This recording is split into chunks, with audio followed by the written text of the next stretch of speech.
En el centro de un imperio poderoso, un hombre ocupaba una posición de honor, pero su corazón estaba a 1000 kilómetros de distancia, con un pueblo en ruinas y una ciudad sin defensas. Recuerda la palabra, concédeme favor delante del rey. Un llamado, una misión imposible, venid y levantemos el muro de Jerusalén y no permanezcamos más en vergüenza. Un pueblo unido por un propósito enorme. Lo que construyen, si subiere un zorro, lo derribará. Pero la oposición fue feroz. No temáis, recordad al Señor, grande y temible. Con la herramienta en una mano y el arma en la otra, en 52 días lo imposible se volvió realidad. Pero la restauración no era solo de piedras. Un líder de oración, un hombre de acción, un restaurador de muros y de vidas, Nehemías. Más de medio siglo ha transcurrido desde que el rey Ciro permitió a los judíos exiliados volver a su tierra y reconstruir el templo en Jerusalén.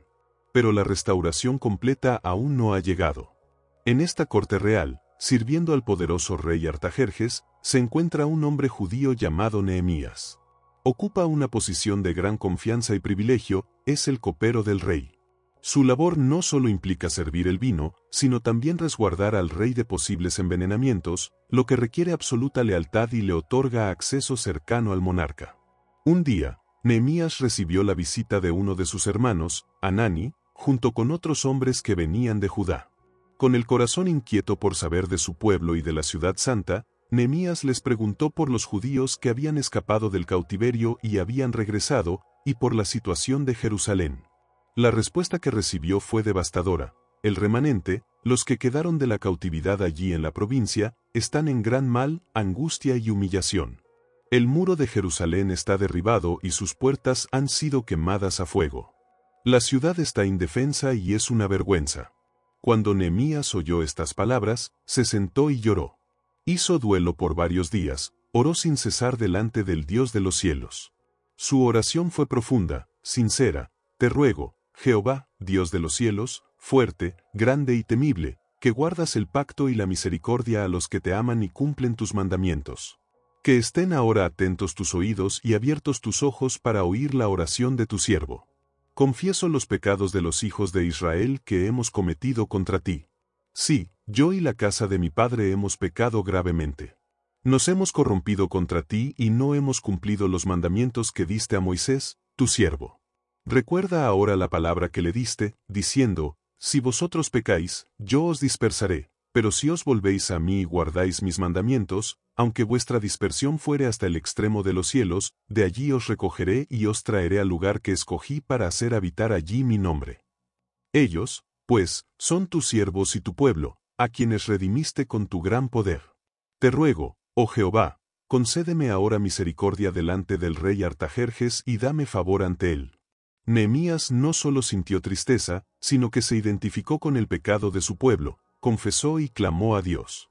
Empezó a pedir una oportunidad para actuar. Pasaron algunos meses. Llegó el mes de Nisan.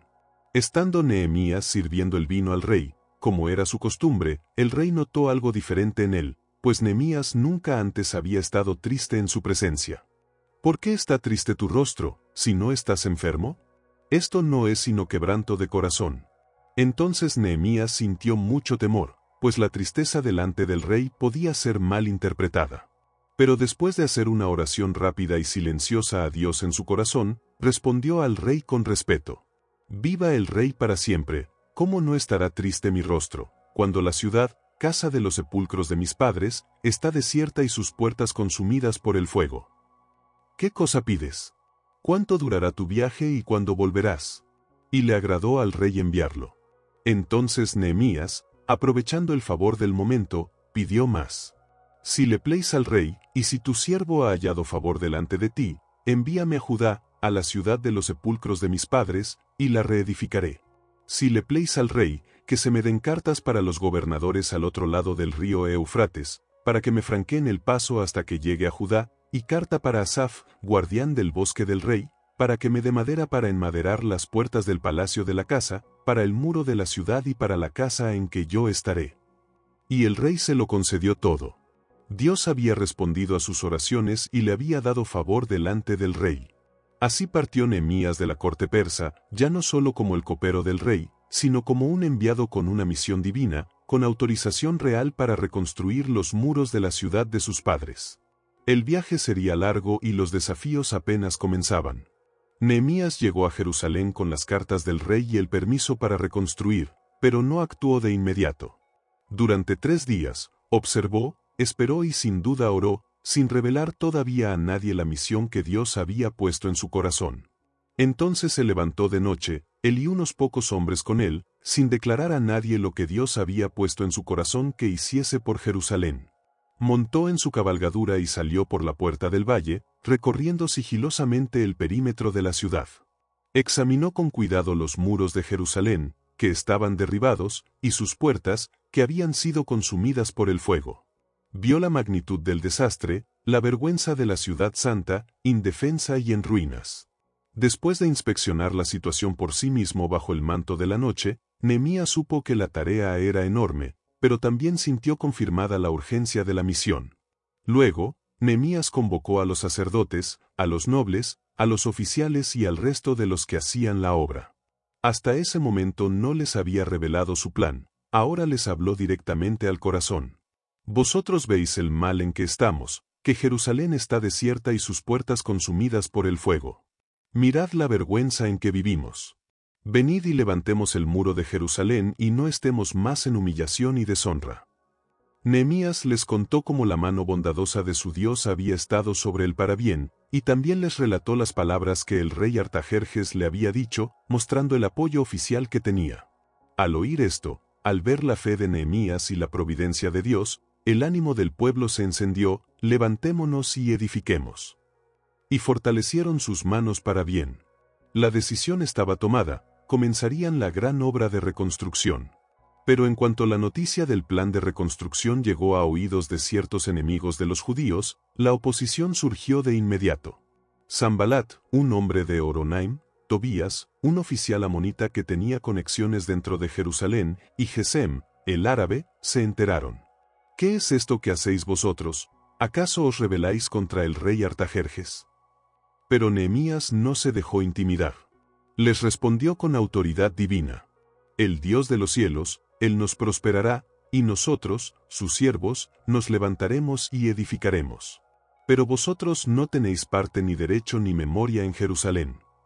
Dejó claro que la obra era de Dios, que Él les daría el éxito, y que sus enemigos no tenían derecho a interferir ni a reclamar nada en la ciudad santa. Y así comenzó la gran obra. Bajo el liderazgo organizado de Nehemías, el pueblo se dispuso a trabajar con entusiasmo. Se asignó cada sección del muro a diferentes grupos, familias, gremios de artesanos como los orfebres y perfumistas, sacerdotes y levitas, habitantes de pueblos cercanos. Cada uno reconstruía el tramo que tenía más cerca o el que le correspondía. Fue un esfuerzo comunitario impresionante, un pueblo trabajando unido por una causa común. Casi todos pusieron manos a la obra, aunque algunos nobles de la ciudad de Tecoa no quisieron ayudar, mostrando que incluso en medio del entusiasmo general, no todos compartían el mismo compromiso. Pero, a pesar de esas excepciones, el trabajo avanzaba a un ritmo sorprendente, gracias al ánimo del pueblo y la bendición de Dios. Sin embargo, la oposición inicial de sus enemigos pronto se convertiría en una amenaza mucho más seria.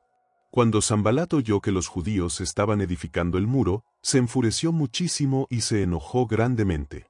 Lleno de ira, hizo burla de los judíos delante de sus hermanos y del ejército de Samaria.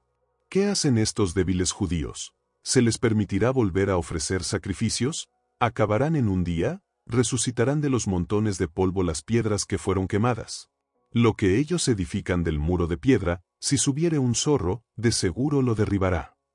Al oír estas burlas, Nehemías no respondió directamente a ellos, sino que se volvió a Dios en oración. Oye, oh Dios nuestro, que somos objeto de su desprecio. Devuelve el mal que nos hacen sobre su propia cabeza. No cubra su iniquidad ni su pecado sea borrado delante de ti, porque te provocaron a ira delante de los que edificamos. A pesar de las burlas, el pueblo siguió edificando el muro con entusiasmo, porque tenían ánimo para trabajar. Se logró cerrar toda la muralla hasta la mitad de su altura. Pero cuando oyeron los árabes, los amonitas y los de Asdod que los muros de Jerusalén eran reparados y que las brechas comenzaban a ser cerradas, se encolerizaron mucho.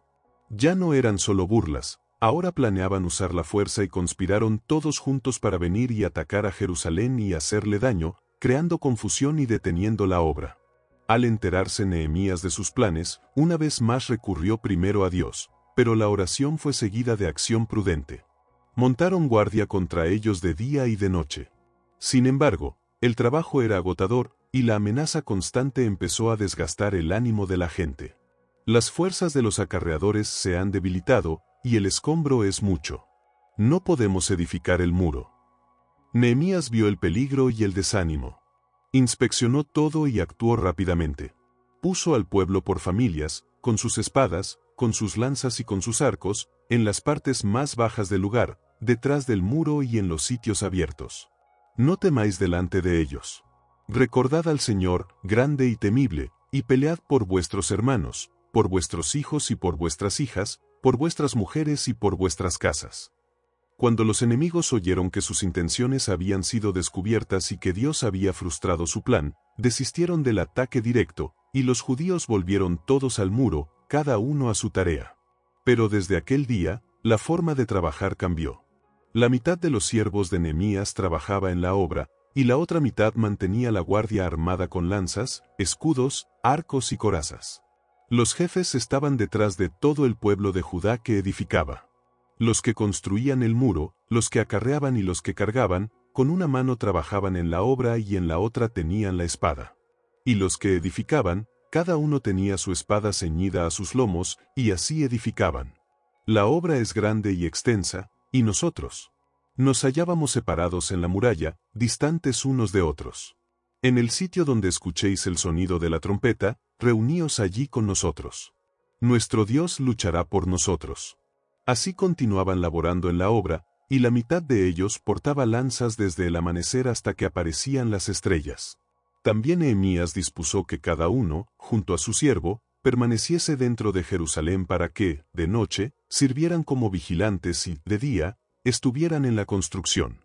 Ni él, ni sus hermanos, ni sus jóvenes, ni los guardias que lo acompañaban se quitaban sus ropas, cada uno solo se despojaba de ellas para bañarse.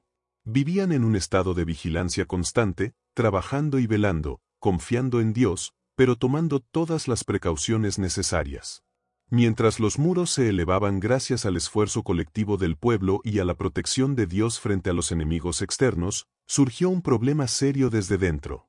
Hubo un gran clamor del pueblo, tanto de los hombres como de las mujeres, contra sus propios hermanos judíos, especialmente contra los más adinerados, los nobles y los oficiales.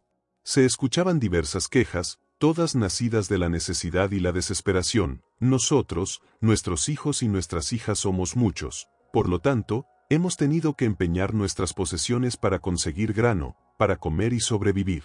Hemos hipotecado nuestras tierras, nuestras viñas y nuestras casas para comprar grano a causa del hambre. Hemos tenido que pedir dinero prestado, poniendo como garantía nuestras tierras y viñas, para pagar el tributo al rey persa. Y aunque somos de la misma sangre que nuestros hermanos más ricos, y nuestros hijos son como sus hijos, mirad, tenemos que entregar a nuestros hijos y a nuestras hijas como siervos para saldar las deudas. Algunas de nuestras hijas ya han sido esclavizadas, y no podemos rescatarlas porque nuestras tierras y viñas ahora pertenecen a otros, a nuestros propios hermanos. Estaban sufriendo no solo por la pobreza y los impuestos, sino por la explotación de sus propios compatriotas judíos, quienes les cobraban intereses elevados, algo que la ley de Dios prohibía entre hermanos, aprovechándose de su necesidad. Cuando Nehemías escuchó su clamor y estas palabras, se encolerizó profundamente. Era una injusticia tremenda que se producía en medio de un proyecto que requería unidad y la bendición de Dios. Exigís interés, cada uno a vuestros hermanos, lo que hacéis no es correcto. Nosotros, según nuestras posibilidades, y vosotros ahora vendéis a vuestros hermanos, ¿y tendrán que ser vendidos de nuevo a nosotros? ¿No deberíais caminar en el temor de nuestro Dios para evitar la burla y el reproche de las naciones enemigas? También yo, mis hermanos y mis siervos les hemos prestado dinero y grano. Os ruego que perdonéis ahora esta deuda. Os pido que les devolváis de inmediato sus tierras, sus viñas, sus olivares y sus casas, y también devolvedles la parte del dinero, del grano, del vino y del aceite que les estáis cobrando como interés. Ellos respondieron, lo devolveremos, y nada les exigiremos, haremos así como tú dices. Entonces Nehemías llamó a los sacerdotes y les hizo jurar que actuarían conforme a esta promesa. Y para mostrar la seriedad del juramento, Nehemías realizó un gesto simbólico, así sacuda Dios de su casa y de su trabajo a todo hombre que no cumpla esto, y así sea sacudido y quede vacío. Y toda la congregación alabó a Jehová, y el pueblo cumplió lo que había prometido. La crisis interna fue resuelta gracias a la valiente intervención de Nehemías y a la respuesta de los líderes. En medio de todo esto, Nehemías demostró ser un dirigente distinto, no solo de palabra, sino también con su ejemplo. Desde que el rey lo designó gobernador de Judá, durante 12 años, ni él ni sus siervos cercanos comieron del impuesto o de la porción de comida que le correspondía por su cargo, y que los anteriores gobernadores habían exigido al pueblo. Por el contrario, Nehemías se dedicó con todas sus fuerzas a la obra del muro. No compró tierras para sí mismo, y además alimentaba diariamente en su mesa a más de 150 oficiales judíos y a los que venían de las naciones vecinas, todo de su propio bolsillo. Nunca demandé el pan del gobernador, porque la carga sobre este pueblo ya era pesada. Su rectitud, su generosidad y su preocupación genuina por el bienestar del pueblo le otorgaban una autoridad moral aún mayor para exigir justicia a los demás. Mostró que el verdadero liderazgo es servicio y sacrificio. El trabajo avanzaba a un ritmo impresionante bajo la dirección de Nehemías y con la bendición de Dios. A pesar de las amenazas, el muro principal ya estaba reconstruido, y todas las brechas habían sido cerradas. Solo faltaba colocar las hojas de las puertas en su lugar. Al ver esto, los enemigos se desesperaron y cambiaron de táctica. Sanbalat y Gesem, el árabe, viendo que no podían detener la obra por la fuerza o la burla, intentaron sacar a Nehemías de Jerusalén para hacerle daño, lejos de la protección de su gente. Ven y reunámonos en alguna de las aldeas en el campo de Ono. Pero Nehemías entendió que su intención era hacerle mal, así que les envió mensajeros con esta respuesta: yo estoy ocupado en una gran obra y no puedo ir. ¿Por qué ha de cesar la obra, dejándola yo para ir a vosotros? Y le enviaron el mismo mensaje 4 veces, tratando de hacerlo caer en la trampa, pero las 4 veces Nehemías les respondió de la misma manera, negándose a abandonar la obra y a exponerse al peligro. Entonces Sanbalat, viendo que el engaño no funcionaba, recurrió a la calumnia y la intimidación política. Envió a su siervo por 5ª vez, pero esta vez con una carta abierta en su mano.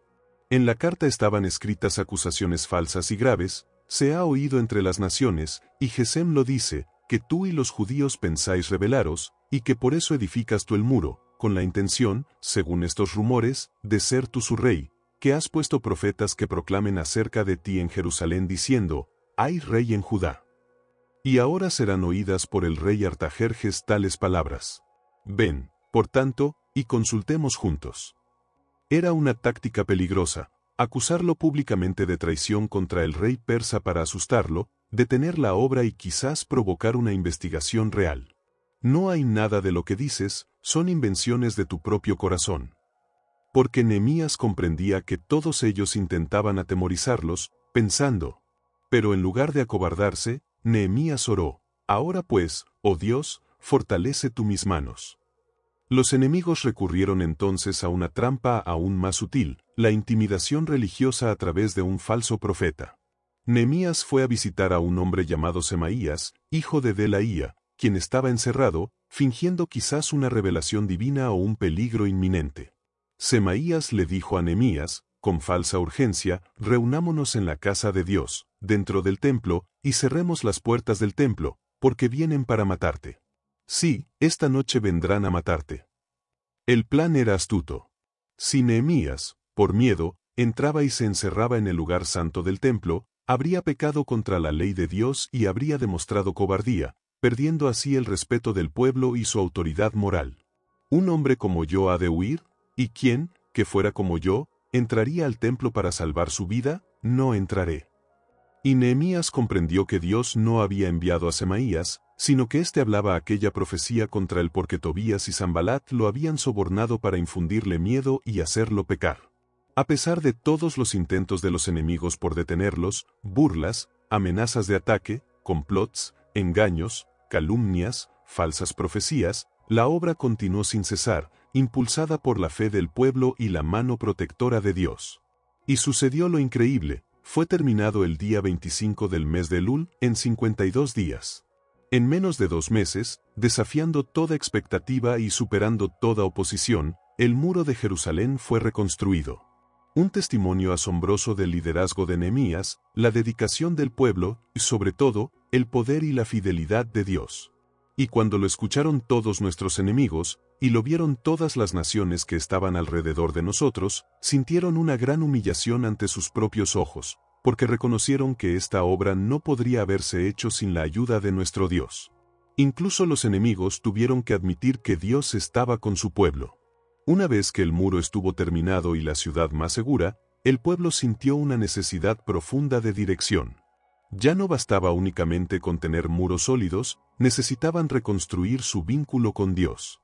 Así que toda la gente se reunió como un solo hombre en la plaza y le solicitaron a Esdras, el escriba, un sacerdote que había llegado a Jerusalén unos años antes que Nehemías y era un experto dedicado al estudio y a la enseñanza de la ley de Moisés, que trajera el libro de la ley que Jehová había entregado a Israel.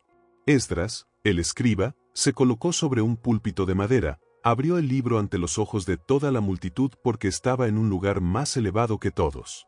Y cuando lo abrió, todo el pueblo estuvo atento. Entonces Esdras bendijo a Jehová, el gran Dios, y toda la gente respondió levantando sus manos y adoraron a Jehová desde el amanecer hasta el mediodía, delante de los hombres, mujeres y de todos los que podían comprender. Los oídos de toda la multitud estaban atentos al libro de la ley. Los levitas ayudaban al pueblo a entender la ley mientras la gente permanecía en su lugar.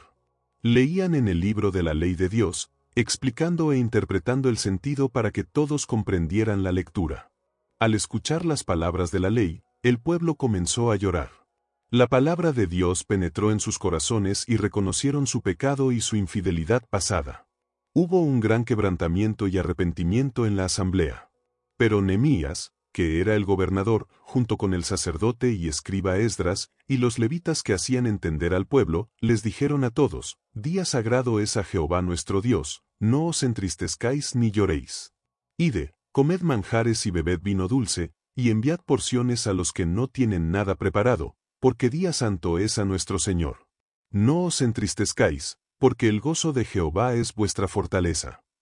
Así, los levitas calmaron a toda la multitud, y la gente se fue a comer, beber, enviar porciones a los necesitados y a regocijarse grandemente porque habían entendido las palabras que les habían sido enseñadas. El redescubrimiento de la palabra de Dios trajo primero convicción, pero luego un gozo profundo. Al día siguiente, los jefes de familia, los sacerdotes y los levitas se reunieron con Esdras para profundizar en las palabras de la ley. Encontraron escrito en la ley que Jehová había ordenado por medio de Moisés que los hijos de Israel debían habitar en tabernáculos durante la fiesta solemne del mes séptimo. De inmediato, dieron aviso por todas sus ciudades y por Jerusalén, y el pueblo salió al monte a traer ramas de olivo, de mirto, de palmeras y de otros árboles frondosos para construir tabernáculos, tal como estaba escrito. Todo el pueblo hizo sus cabañas y habitó en ellas durante los 7 días de la festividad. Habitaron en las enramadas sobre sus techos, en sus patios, en los atrios de la casa de Dios y en las plazas. Hubo una alegría inmensa porque desde los días de Josué hasta aquel momento no se había celebrado así entre los hijos de Israel. Esdras leyó en el libro de la ley de Dios cada día, desde el primer día hasta el último. Fue un tiempo de gran avivamiento espiritual y de reconexión con las raíces de su fe. Poco después de la festividad, el pueblo de Israel se reunió nuevamente, esta vez en una asamblea solemne de ayuno, confesión y separación del pecado. Se pusieron de pie y confesaron sus propios pecados, así como las maldades de sus padres. Después de leer nuevamente en el libro de la ley, los levitas guiaron al pueblo en una oración extraordinaria. Recordaron la grandeza de Dios como Creador, su pacto con Abraham, su poderosa liberación de Egipto, su paciencia en el desierto a pesar de la rebeldía del pueblo, su bondad al entregarles la tierra prometida. Pero también confesaron honestamente la dureza de corazón, la desobediencia y la idolatría de sus antecesores y de ellos mismos, reconociendo que el exilio y su situación presente eran una consecuencia justa de sus pecados. Finalizaron la oración reconociendo que, a pesar de todo, seguían siendo siervos en la tierra que Dios les había dado, y clamaron por su misericordia. A causa de todo esto, el pueblo hizo un pacto firme y lo pusieron por escrito. Fue firmado y sellado por sus príncipes, sus levitas y sus sacerdotes.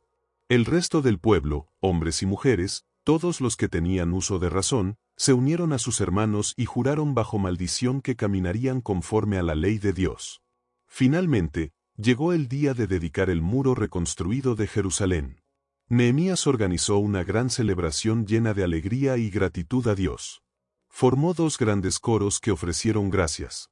Subieron al muro y marcharon en direcciones opuestas, rodeando la ciudad por encima de la muralla. Esdras iba delante de uno y Nehemías detrás del otro, junto con los príncipes, sacerdotes con trompetas y levitas con instrumentos musicales. Cantaban fuerte con regocijo. Ambos coros se detuvieron en la casa de Dios, ofrecieron grandes sacrificios y se alegraron porque Dios los había recreado con inmenso gozo. También se alegraron las mujeres y los niños, y el alborozo de Jerusalén fue escuchado desde lejos. El muro estaba concluido, y el corazón del pueblo, por el momento, se estaba volviendo hacia Dios. Después de la dedicación del muro y la renovación del pacto, Nehemías sirvió como gobernador en Judá durante 12 años. Luego, tal como había prometido, regresó a Persia para servir nuevamente al rey Artajerjes. Pero, al cabo de un tiempo, Nehemías obtuvo permiso del rey para volver a Jerusalén. Anhelaba ver cómo seguía el pueblo en su compromiso con Dios. Sin embargo, lo que encontró a su regreso lo llenó de tristeza y justa indignación. Durante su ausencia, el fervor inicial se había enfriado, y surgieron graves problemas que violaban directamente el pacto que el pueblo había hecho solemnemente con Dios. Primero, descubrió algo escandaloso en la propia casa de Dios. Eliasib, el sumo sacerdote, que estaba a cargo de los almacenes del templo y además era pariente de Tobías el amonita, uno de los principales enemigos de Nehemías, le había preparado una gran cámara en los atrios del templo. Un lugar sagrado donde antes se guardaban las ofrendas, el incienso y los utensilios. También se percató de que las porciones de los levitas y los cantores, que debían ser sostenidos por los diezmos del pueblo para poder dedicarse al servicio del templo, no les habían sido entregadas. Debido a esto, los levitas y cantores habían tenido que abandonar sus ministerios y huir cada uno a su campo para sobrevivir. Además, vio que el día de reposo, el día sagrado de Dios, estaba siendo profanado abiertamente. Encontró a algunos en Judá que pisaban lagares, acarreaban cargas y metían vino, uvas, higos y toda clase de productos en Jerusalén durante el día de reposo. Incluso comerciantes de la ciudad de Tiro vendían pescado y otras mercancías a los judíos en Jerusalén durante el sábado. Finalmente, vio que muchos judíos habían vuelto a casarse con mujeres paganas de Asdod, de Amón y de Moab, en contra de la ley y del pacto que habían hecho. Lo peor era que la mitad de los hijos de estos matrimonios ya no sabían hablar la lengua de Judá, el hebreo, sino que hablaban la lengua de sus madres paganas, perdiendo así su identidad cultural y religiosa. Al observar todas estas cosas, Nehemías se indignó profundamente y actuó con la misma decisión y celo por Dios que lo caracterizaban. Primero, le dolió en gran manera lo de Tobías en el templo, así que arrojó todos los muebles de la casa de Tobías fuera de aquella cámara sagrada. Luego mandó a limpiar las cámaras y volvió a colocar allí los utensilios de la casa de Dios, las ofrendas y el incienso. Reunió de nuevo a los levitas y cantores y los restituyó en sus puestos. Todo Judá volvió a traer el diezmo del grano, del vino y del aceite a los almacenes. Nehemías puso al frente a hombres fieles y sabios para que repartieran las porciones a sus hermanos. Respecto al día de reposo, Nehemías reprendió a los nobles de Judá, reprochándoles por profanar el día santo. Ordenó que se cerraran las puertas de Jerusalén antes de que comenzara el sábado y que no se abrieran hasta después de que terminara. Puso a algunos de sus propios siervos de confianza a guardar las puertas para que no entrara ninguna carga en sábado. Desde entonces, no volvieron en día de reposo. En cuanto a los matrimonios mixtos, Nehemías también actuó con gran celo y severidad, no daréis vuestras hijas a sus hijos, ni tomaréis de sus hijas para vuestros hijos ni para vosotros mismos. ¿No pecó por esto Salomón, rey de Israel? Pues aún a él lo hicieron pecar las mujeres extranjeras. Y vamos a obedeceros a vosotros para cometer todo este mal tan grande de ser infieles contra nuestro Dios casándoos con mujeres extranjeras. Incluso echó de su presencia a un nieto del sumo sacerdote Eliasib que se había casado con la hija de Sanbalat, el horonita, el viejo enemigo. Nehemías limpió al pueblo de todo extranjero y restableció el orden sacerdotal y levítico. A lo largo de todo su servicio, Nehemías mantuvo una conversación constante con Dios. Su libro está lleno de oraciones breves pero fervientes y termina su relato pidiéndole a Dios, no para su propia gloria, sino para la honra de Dios: acuérdate de mí, oh Dios, concerniente a esto, y no borres mis obras de piedad que hice por la casa de mi Dios y por su servicio. Acuérdate de mí, Dios mío, para bien. Así concluye la historia de Nehemías, el copero que se convirtió en reconstructor y reformador. Hasta el día de hoy, no sabemos cómo murió Nehemías, la Biblia no lo registra. Pero su legado es el de un líder extraordinario, un hombre de profunda oración y acción decidida, un organizador brillante, un patriota valiente que enfrentó oposición externa e interna, un defensor de la justicia social, sobre todo, un siervo celoso por la ley de Dios y la pureza espiritual de su pueblo. Nehemías nos enseña que la verdadera fe no es pasiva, sino que nos impulsa a actuar con valentía y sabiduría para restaurar lo que está roto, tanto en lo físico como en lo espiritual.